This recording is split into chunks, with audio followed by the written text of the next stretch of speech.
Why is it so difficult to empty one's mind? Now just listen to that question. Why is it so difficult to empty the mind? Listen to this.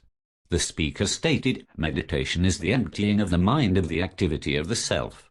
You heard it. You have drawn a conclusion from it, saying, how am I to do it?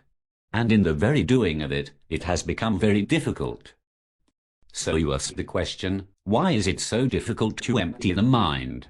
That is, you haven't listened to the statement at all. You have drawn a conclusion from that statement saying, I'd like to do that, but by Jove, how difficult it is, you have understood. If you listen to it and not draw an abstraction from it, that is, I must empty the mind, then how am I to do it and how difficult it is, then you have an immense problem. You can't empty the mind. Do what you will, you can't empty it, because the desire to empty it is part of the activity of the self. But if you listen to it, listen to the statement, knowing you can't do a thing about it, just listen to it. Look, sirs, I listen to that aeroplane. Listen to it.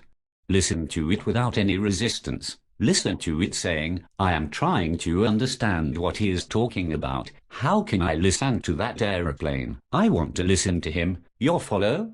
Whereas if you just listen to that aeroplane without any resistance, then what takes place?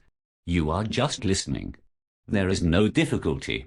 But whereas if you listen to the statement that meditation is that, then you go into all kinds of tantrums, see all the difficulties, say, how can you do this living in this beastly world, and so on and so on.